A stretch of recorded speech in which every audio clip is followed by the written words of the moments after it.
Nigel Richards est champion du monde du Scrabble, ce jeu de société qui consiste à former des mots avec des lettres et les placer sur un plateau en essayant de les valoriser le plus possible. Rien d'extraordinaire. La dinguerie, comme disent les plus jeunes, c'est que ce Nigel Richards, néo-zélandais de 57 ans, ne parle pas un mot de français.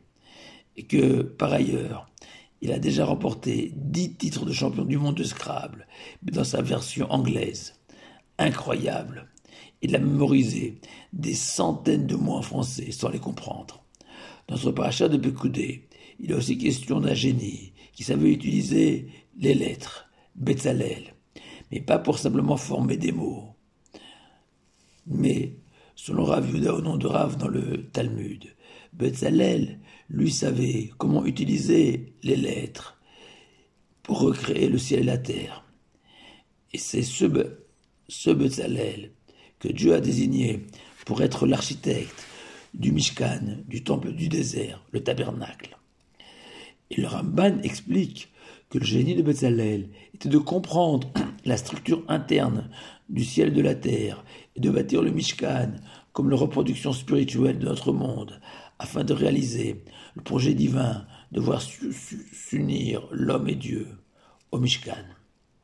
Mais attention, Rav Yehuda nous révèle aussi que les 22 lettres de l'alphabet hébreu ont servi de protoplasme à notre monde, comme si l'Éternel avait investi chacune des lettres d'un pouvoir créatif.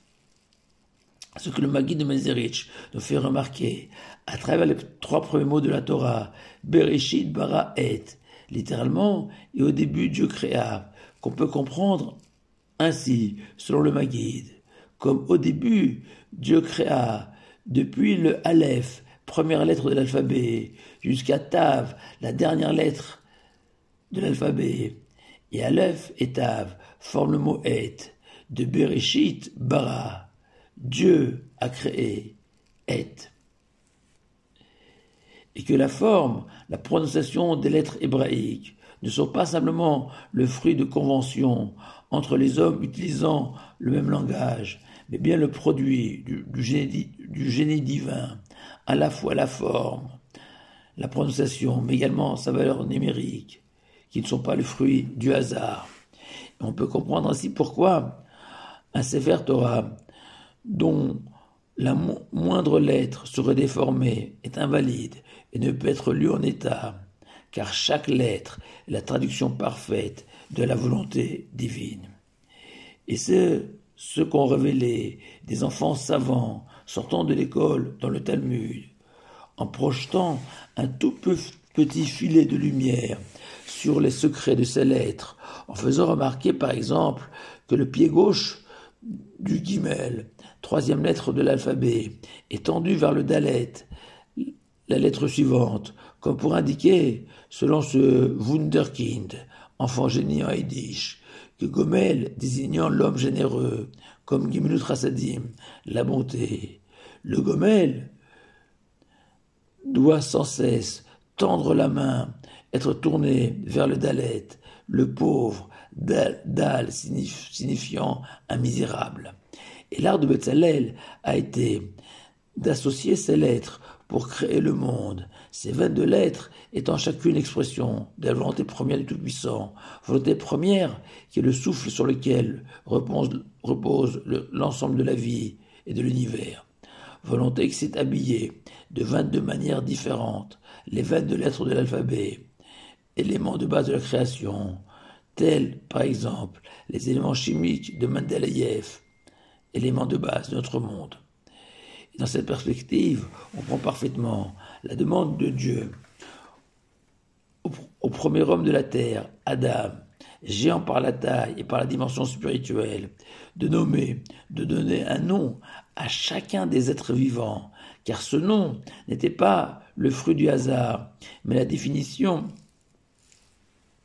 du rôle sur terre de cet être vivant, comme la Torah elle-même l'écrit, et toutes les appellations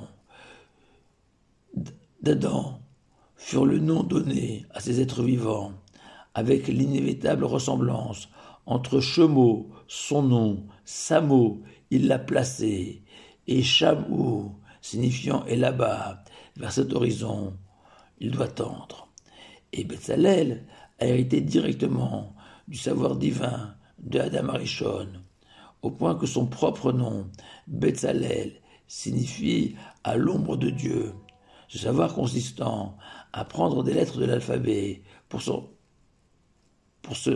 servir comme des briques pour la construction du Mishkan. Et pratiquement, Betzalel, en plus d'être un artisan incomparable, un orfèvre, un ébéniste, hors pair, chacun des gestes physiques nécessaires à la fabrication des éléments du Mishkan, Betzalel y associait les pensées spirituelles, en assemblant les lettres de l'alphabet pour donner aux ustensiles du Mishkan toute leur valeur. Il est intéressant de noter que les deux bâtisseurs des deux temples de Jérusalem, le roi Salomon et Ezra le scribe, étaient eux aussi des magiciens des lettres et des mots. Mais attention, nous préviennent nos sages. L'erreur serait d'imaginer que la spiritualité, la sainteté de ce monde se limite au Mishkan, au temple de Jérusalem ou aux synagogues, nos temples modernes. Non, ces lieux sacrés, construits sur le modèle de notre monde, doivent servir d'exemple, d'inspiration pour chaque être humain sur terre, défini par le judaïsme comme Olam Katan, un petit monde devant servir comme le Mishkan, les temples, notre univers de lieu de résidence pour la présence divine. Et sœurs se souvenant que nous sommes nous aussi le produit d'une association de lettres, et qu'en respectant les lettres de l'alphabet, et surtout leur sens, leur vocation, leur âme, on s'inscrit dans le projet divin, mais inversement, en les bafouant, en les méprisant, ces lettres, on s'en écarte, on s'en éloigne. Au point que le Balatania écrit que si les 22 lettres de l'alphabet étaient abandonnées, le monde retournerait au chaos originel, et que la mitzvah première, comme l'indiquent les deux premières lettres de l'alphabet, Aleph et Bet, initiales de Alouf Bina, en premier lieu, dit le Talmud, l'homme se doit d'apprendre à réfléchir, à analyser le sens des mots de la Torah, formés de temps et de temps, de lettres. Et plus beau qu'un panorama, plus parlant qu'une image.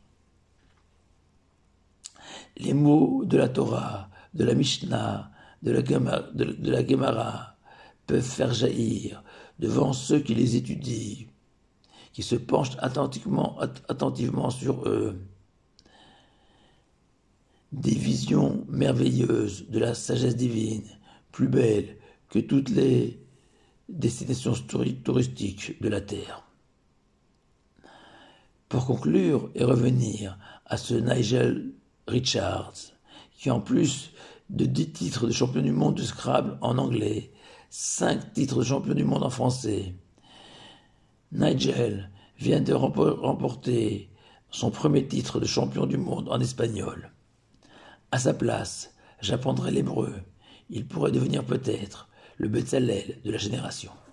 Shabbat Shalom à vous tous.